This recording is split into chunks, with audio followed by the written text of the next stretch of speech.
نحمده ونصلي على رسوله الكريم أما بعد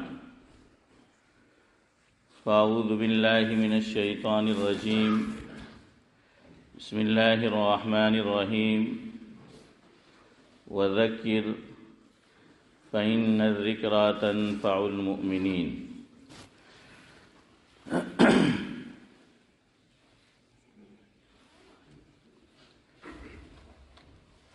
زندگی دی ہے تو جینے کا ہنر بھی دینا، زندگی دی ہے تو جینے کا ہنر بھی دینا، پاؤں بخشے ہیں تو توفیق سفر بھی دینا۔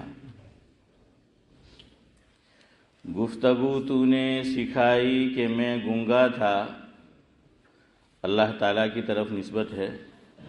گفتگو تو نے سکھائی کہ میں گونگا تھا، اب میں بولوں گا تو باتوں میں اثر بھی دینا۔ بزرگان محترم، رمضان المبارک کی آمد ہے۔ کچھ حضرات ہمارے علاقے سے بھی حرمین شریفین کی زیارت کا قصد رکھتے ہیں۔ کچھ باتیں آج اسی کے تعلق سے آپ کے گوش گزار کرنا ہے، لیکن اس سے پہلے ایک مسئلہ سمجھ لیجئے، ایک بات سمجھ لیجئے۔ اجتماعی عمل ہو رہا ہو تو انفرادی عمل نہیں کرنا چاہیے۔ کچھ حضرات کتاب کھول کر پہلی صف میں، دوسری صف میں یا قرآن کریم میں ذکر و اذکار وغیرہ پڑھتے ہیں تو پیچھے چلے جائیں۔ آپ کو کرنا ہے تو یہ جو صف بیٹھی ہے، دوسری 3 صف 4 صف چھوڑ کے آپ پیچھے بیٹھے۔ یہی ادب جو ہیں وہ حدیث پاک کی روشنی میں فقہا نے لکھا ہے،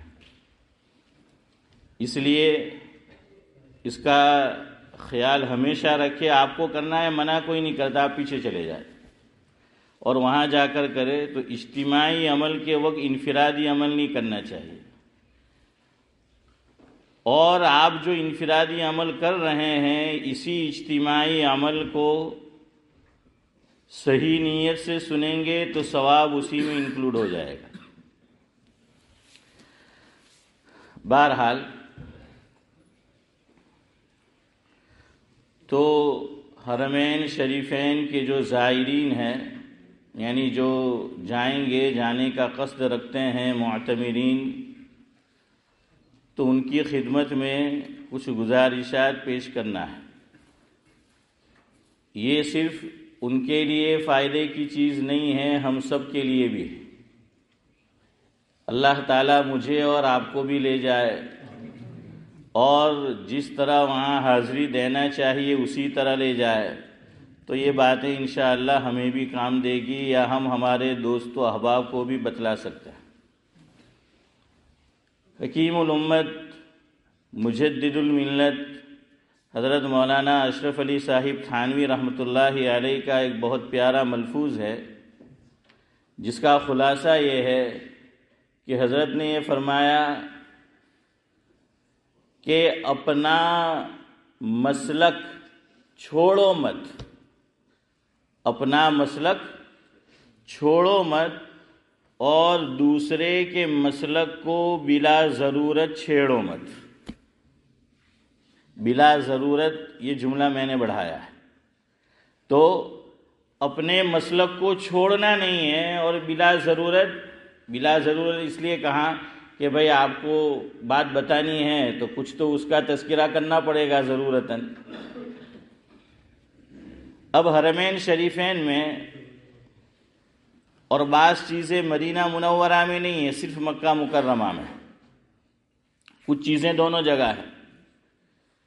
کچھ باتیں پچھلے کچھ عرصے سے بدل گئی ہے،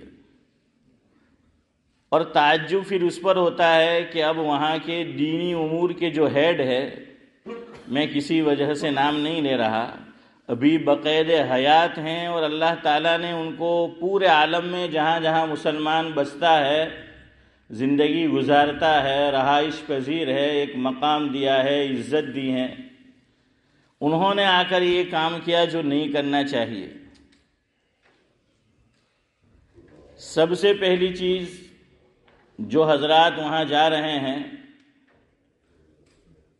تو ان کو کچھ مسئلے کی نشاندہی کروں اس سے پہلے یاد رکھنا چاہیے کہ وہاں حاضری کیوں دینا ہے۔ مکہ مکرمہ اور مدینہ منورہ میں حاضری کس نیت سے ہم دیں،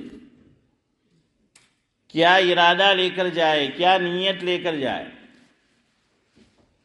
ماضی قریب کے ہمارے بزرگوں میں حضرت مولانا محمد یوسف بنوری علیہ الرحمہ، جن کا ادارہ بھی ہے پاکستان کراچی میں، اللہ تعالیٰ مرحوم کو غریق رحمت کرے، ہمارے جامعہ ڈابھیل میں بھی حضرت نے کچھ عرصہ گزارا ہے گجرات میں۔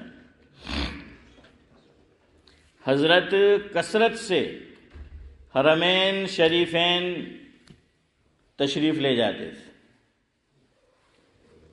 تو کسی نے حضرت سے پوچھا کہ حضرت آپ کثرت سے حرمین شریفین تشریف لے جاتے ہیں، اس کی وجہ کیا ہے، سبب کیا ہے؟ تو حضرت نے جو کچھ فرمایا اس کا خلاصہ یہ ہے کہ ایمان کا مرکز دل ہے۔ اب یہ انسانی جسم کو ایک گاڑی سمجھ لیجئے اور انسانی دل کی حیثیت ایک انجن کی ہے۔ تو فرمایا کہ ہر تھوڑے عرصے کے بعد آدمی گاڑی کی کیا کراتا ہے، انجن کی سروس کراتا ہے۔ تو فرمایا میں اس نیت سے جاتا ہوں کہ اپنے انجن کی سروس کرا لوں، اور جو ٹنکی ہے اس میں مکہ مکرمہ جا کر ایمان کا پیٹرول پور کروا لوں۔ مکہ مکرمہ حاضری ہوتی ہے تو اس نیت سے کہ میری توحید مضبوط ہو جائے، اور مدینہ منورہ اس نیت سے حاضری دیتا ہوں کہ حضور اکرم صلی اللہ علیہ وسلم کے ساتھ جو تعلق ہے وہ مضبوط سے مضبوط تر ہو جائے۔ تو بدعات سے پیچھا چھوٹے، بدعات میں مبتلا نہ ہو، شیطان اپنا شکار نہ بنا لے، اور توحید میں مضبوطی آئے، اس نیت سے وہاں جاتا ہوں۔ اس لیے علماء نے لکھا کہ جو حج اور عمرے کے لیے جاتے ہیں، آنے کے بعد اپنا جائزہ لے کہ ہماری توحید پہلے سے زیادہ مضبوط ہوئی یا نہیں، حضور اکرم صلی اللہ علیہ وسلم کے ساتھ ہمارا تعلق، حرمین شریفین میں ہم نے حاضری دی، اب بھی ویسا ہی ہے یا مضبوط ہوا یا نہیں۔ شاعر مشرق علامہ اقبال علیہ الرحمہ نے بھی اسی طرف اشارہ کیا ہے۔ اقبال کا ایک کلام ہے، اس کا کچھ حصہ آپ کی خدمت میں رکھتا ہوں۔ اقبال نے لکھا ہے، زندگی انسان کی ایک دم کے سوا کچھ بھی نہیں، زندگی انسان کی ایک دم کے سوا کچھ بھی نہیں، دم ہوا کی موج ہے رم کے سوا کچھ بھی نہیں۔ دم یعنی سانس، رم یعنی لہریں، ہوا جو لہریں جاتی ہیں کبھی ادھر کبھی ادھر جو ہیں وہ لہریں۔ تو فرماتے ہیں کہ زندگی انسان کی ایک دم کے سوا کچھ بھی نہیں، دم ہوا کی موج ہے رم کے سوا کچھ بھی نہیں۔ گل یعنی پھول، گل تبسم کہہ رہا تھا زندگانی کو مگر، گل تبسم کہہ رہا تھا زندگانی کو مگر، شمع بولی کہ گریے غم کے سوا کچھ بھی نہیں۔ اب یہ ہے اصل بات۔ اقبال کہتے ہیں، زائران کعبہ سے اقبال پوچھے کوئی، زائران کعبہ سے اقبال پوچھے کوئی، کیا حرم کا تحفہ زمزم کے سوا کچھ بھی نہیں۔ یعنی جو مکہ مکرمہ جا رہے ہیں، مدینہ منورہ جا رہے ہیں، حرمین شریفین، تو کیا وہاں کا تحفہ زمزم کے سوا کچھ نہیں کہ دوستوں کو لا کر زمزم بانٹیں گے، رشتہ داروں کو زمزم دیں گے، خود اپنے لیے رکھیں گے، اور دنیا سے کوئی جانے والا ہوگا تو آخری وقت میں پلائیں گے۔ تو فرمایا یہی ہے، یا دوستوں کو دینا ہے تو مصلی لے کر آئیں گے، تسبیح لے کر آئیں گے. تسبیح لے کر آئے بہت اچھی بات ہے، اصل چیز ہے تسبیح کی عادت پڑ جائے، یہ عادت لے کے آنا ہے. ہمیں تسبیح کی عادت نہیں پڑتی، ہاں تسبیح کا ذخیرہ لے کے آتے ہیں. اور یہ بھی عجیب بات ہے، اتنی گھروں میں تسبیحات پھر سب کے ہو جاتی ہے، استعمال کا موقع بھی نہیں آتا. کیا ضرورت ہے؟ ایک رسم، ایک رواج ہو گیا ہے. بھائی اس سے اچھا ہے کہ جو جا رہا ہے آپ اسے پیسے دو ہی مت. پرابلم کیا ہوتا ہے ہمارے یہاں پتہ ہے؟ یہ جو بھی ہمیں دیا جاتا ہے نا، حرمین شریفین جاتے ہیں، آ کر ہدیہ دیتے ہیں، اب وہ چلے جائیں گے، گھر والی نے رو مانا جینے کے اب یار فکر ہے کہ اب مارکیٹ میں فروانے والا بہار اب چیپ وستو ہودوانو ایم کے یار ٹائم کھائے آپڑو، اب لانا پڑتا ہے. نہیں لاوے تو پھر دیکھیے پھر وہ سب بولتے ہیں. میں نے کہا تم کچھ بھی لے کے آؤ، بولنے والے تو پھر بھی بولیں گے. آپ اور میں خوش نہیں کر سکتے سب. آج اولاد ماں باپ سے خوش نہیں، ماں باپ اولاد سے خوش نہیں، تو دور کی رشتہ داری سے کون خوش ہوگا؟ الا ماشاء اللہ. تو بھائی انہوں نے دیا ہے تو اللہ کے لیے دیا ہے. اگر اللہ کے لیے نہیں دیا ہے تو نہ محبت بڑھے گی نہ نیکی ملے گی. شادی میں بھی ہمارا یہی حال. انڈیا جا رہے ہیں تو بھی یہی حال. دیتے ہیں تو لینے والا بھی جانتا ہے کہ یہ ہدیہ نہیں ہے، یہ قرض ہے. کیا ہے؟ یہ قرض ہے کہ اس کی ادائیگی ہمیں واپس کرنی ہے. اس لیے دیکھیے حضور نے تو کیا فرمایا. حدیث غلط نہیں ہو سکتی، میری اور آپ کی نیتیں غلط ہو سکتی ہے. حضور نے تو ایک عمل بڑھایا. مفہوم یہ ہے کہ میں تمہیں ایسا عمل نہ بتاؤں کہ جس سے تمہارے آپس میں محبت پروان چڑھے، محبت بڑھے. فرمایا کہ جی حضرت ضرور بتائیے. فرمایا کہ ہدیہ دو اور ہدیہ لو. ہدیہ دو خاص طور سے، تو لو نہیں، ہدیہ دو تو اس سے آپس میں کیا بڑھے گی؟ تحادو تحابو، او کما قال علیہ الصلوۃ والسلام، کہ ہدیہ دو آپس میں محبت بڑھے گی. ہمارے یہاں تو اب تک محبت تھی، ہدیہ دیا اور حرمین شریفین سے انڈیا سے لے کر نہیں آئے تو محبت یا تو ختم ہو گئی یا گھٹ گئی. جو عمل محبت کو بڑھانے والا تھا وہی محبت قاطع بن گیا. تو ہمیں، مجھے اور آپ کو اپنی نیتوں کا جائزہ لینے کی نئے سرے سے ضرورت ہے. تو بھائی جو گھر میں چیزیں ہیں کیا کریں. دوسری بات ایک یہ بھی یاد رکھے، لوگ مرحومین کے لیے قرآن شریف رکھواتے ہیں اور مسجد میں آ کر رکھ دیتے ہیں. اب ہماری مسجد میں بھی اتنے سارے قرآن شریف ہیں ماشاءاللہ کہ لائیں گے تو رکھیں گے کہاں، اور رکھیں گے تو سب پڑھے گا کون؟ تو جہاں ضرورت ہے وہاں دو، کوئی منع نہیں کرتا. جہاں قرآن شریف کی ضرورت ہے وہاں پر جو ہے وہ دیا جائے. دیکھیے صحابہ کرام کی عادت تھی، حضور سے آ کر پوچھتے تھے کہ ہم خرچ کہاں کریں، ہم کون سا صدقہ کریں. آپ حدیث پاک کو پڑھیے، وہ پوچھتے تھے. ہم تو ہمارے دماغ میں جو آتا ہے وہ کرتے ہیں. ایک بات یہاں ذہن یہ بھی صاف کر لے، حدیث میں وہ پانی سبیل لگا دی، کنواں کھتوا دیا، اس کی بڑی فضیلت ہے صدقے میں. اب ہمارے لوگوں کے ذہنوں میں یہ بیٹھا ہے کہ یہی عمل کرنا ہے. اب ہمارے رشتہ دار میں، گاؤں میں، بستی میں، جان پہچان والوں میں کوئی بیمار ہے اور گھر کا بڑا ہے، وہی کام کرتا ہے، اسی کے سہارے گھر کا کاروبار چل رہا ہے، زندگی چل رہی ہے. اب وہ بیمار ہو گیا، اس کو علاج کرانا ہے، پیسے کی ضرورت ہے. ایک صاحب صدقہ کرنا چاہتے ہیں. اب ان کو بتاؤ کہ یہ بیمار ہے، اس کے علاج کے لیے کام آئے گا، یا اس کا مکان ٹوٹا پھوٹا ہے، ریپیئر ہو جائے گی، مرمت، وہ ہمارے دماغ میں آتا ہی نہیں. ہمارے دماغ میں نہیں کہ نہ مول صاحب میں تو نیت کر لیا کہ اپنے تو کنویں کھدا ہوا، اپنے تو بورنگ ہی کرانے کا. تو میں وچار کروں میں کہ یار گમે તેટલી કોશિશ કરો આના દિમાગની બોરિંગ થાય એવું છે નહીં. ہیں تو ضرورت دیکھو، ضرورت دیکھ کر پھر جو ہے آدمی وہ عمل کرے. یہ بھی صدقہ ہے. ارے حضور نے تو اس سے اگلی بات بتائی. مفہوم یہ ہے آدمی اپنی فیملی پر اگر حسن نیت سے خرچ کرتا ہے یہ بھی صدقہ ہے. આપણે કહે કે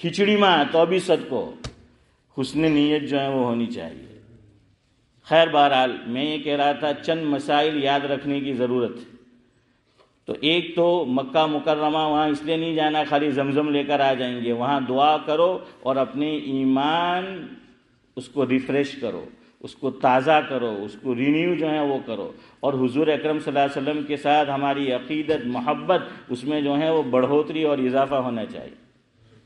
ہمارے حضرت مولانا ابرار احمد صاحب دہلوی رحمۃ اللہ علیہ فرماتے تھے مگر میرا اور آپ کا حال یہ ہوتا ہے کہ حرمین شریفین گئے، کئی ایام گزر کر آئے، واپس زندگی ویسی کی ویسی، کہاں کہ یہ تو ویسا ہی ہو گیا، کہاں گئے کہیں نہیں، کیا لائے کچھ بھی نہیں۔ ویسی جو ہے وہ بات ہوتی ہے، اتنا پیسہ خرچ کر کے، اتنا ٹائم خرچ کر کے دینی زندگی کے اندر انقلاب نہیں آیا۔ آپ نے جو بڑی عمر کے وہ جانتے ہیں، پہلے عام طور پر لوگ بڑی عمر میں کیا کرتے تھے؟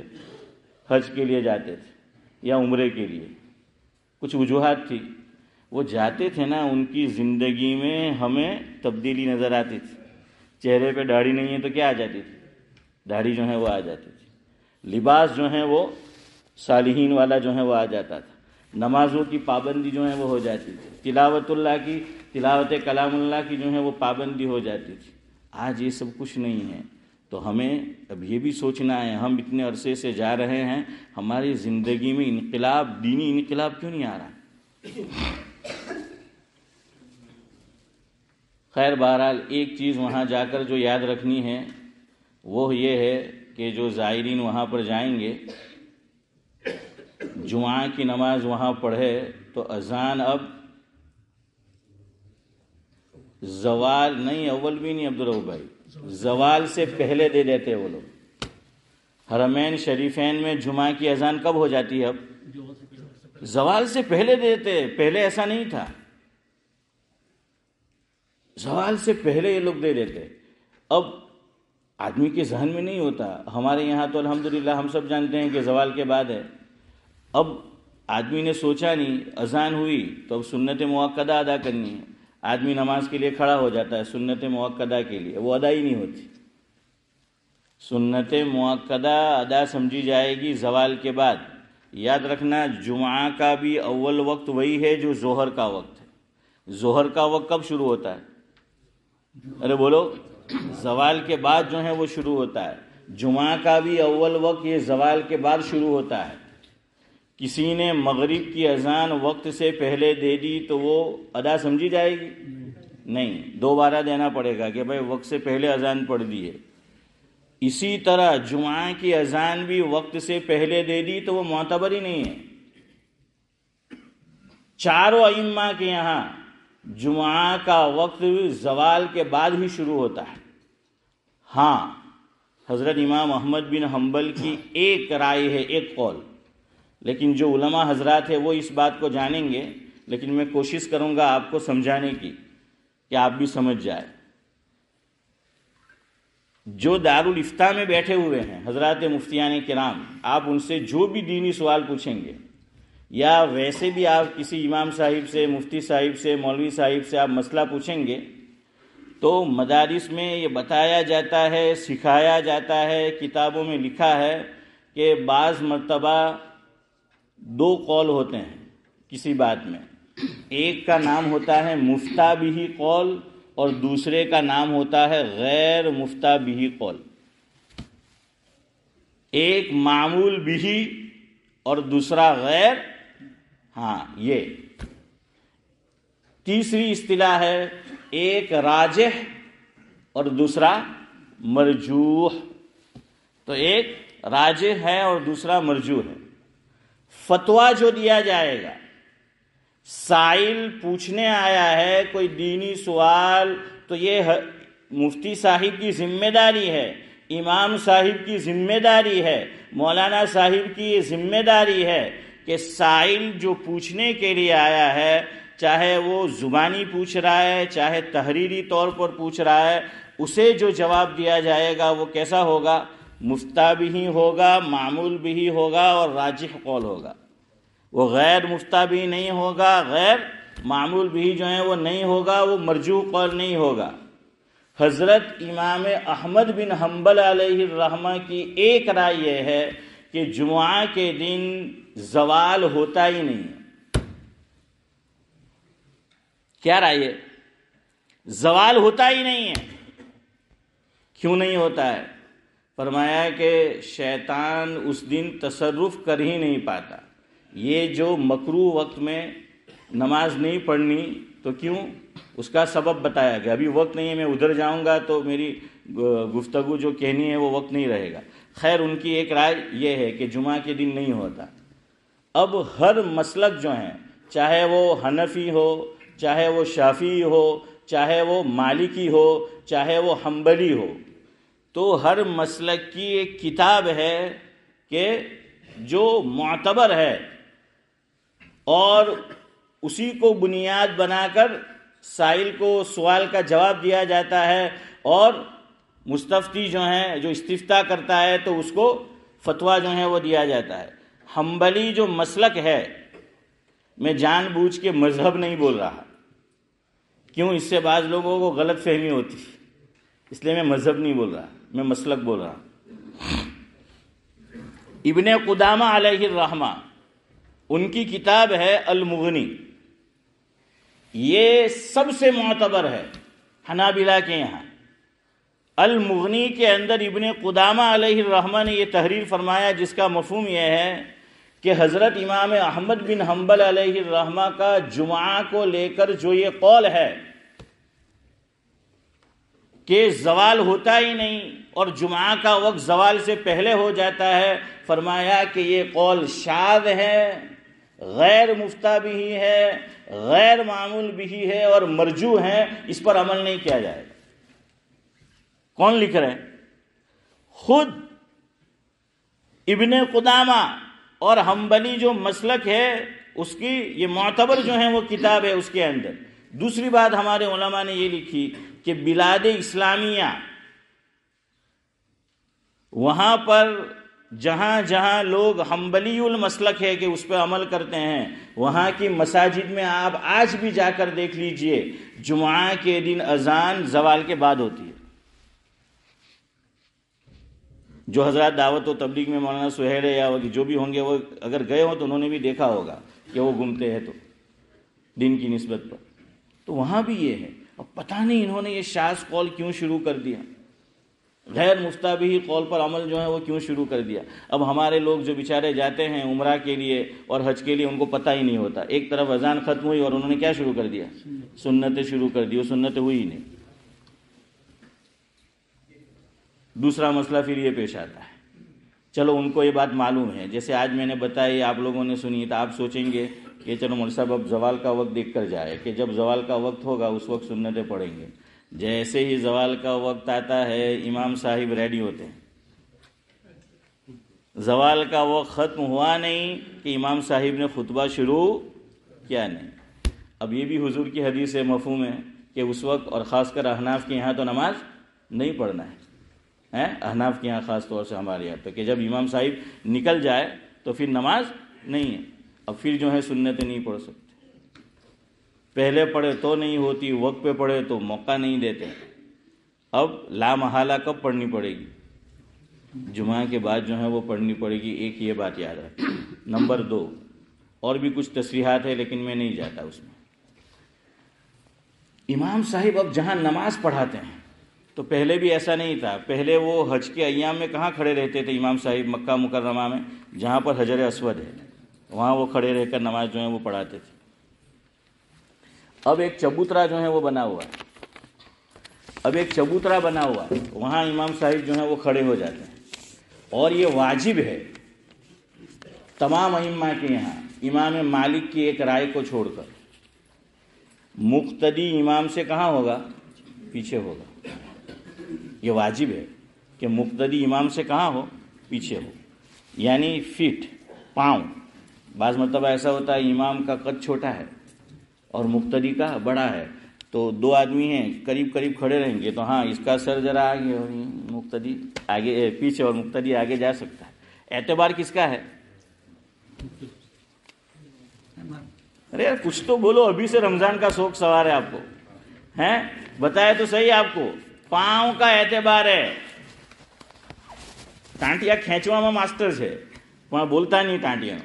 تو خیر بہرحال کیا ہے، امام سے پیچھے جو ہیں وہ کھڑے رہنا ہے. اب کعبۃ اللہ میں یہ تو اجازت ہے کہ امام جس جہت میں کھڑے ہیں ان سے آگے جو ہوگی ان کی نماز نہیں ہوگی. دوسری طرف ہوں گے، دوسری جہت میں تو ہو جائے گی اگر آگے بھی ہے تو. لیکن جہاں امام صاحب ہے جس جہت میں اس سے آگے ہوں گے تو نماز نہیں ہوگی. اس لیے جو حضرات جائے اس کا خیال رکھیں کہ امام صاحب کہاں کھڑے ہو کے نماز پڑھتے ہیں. آپ کو پتہ چل جائے گا, وہ ایک چبوترا جیسا بنایا ہے, تو آپ کو اس جہت میں آگے نہیں ہونا ہے ورنہ نماز نہیں ہوگی. ایک اس کا خیال رکھیں. نمبر 3, نماز جنازہ عجیب شروع کر دیا انہوں نے. ایک شرط ہے میت کو لے کر کہ جنازہ آگے ہو. یہ عمل تو میں ابھی عمرہ میں گیا, میں بھی دیکھ کر آیا مکہ میں. مدینہ میں ایسا نہیں ہے ابھی, مدینہ میں صحیح ہے. مکہ میں, مکہ مکرمہ میں اب بھی ایسا ہے. اب امام آگے ہے, جنازہ پیچھے.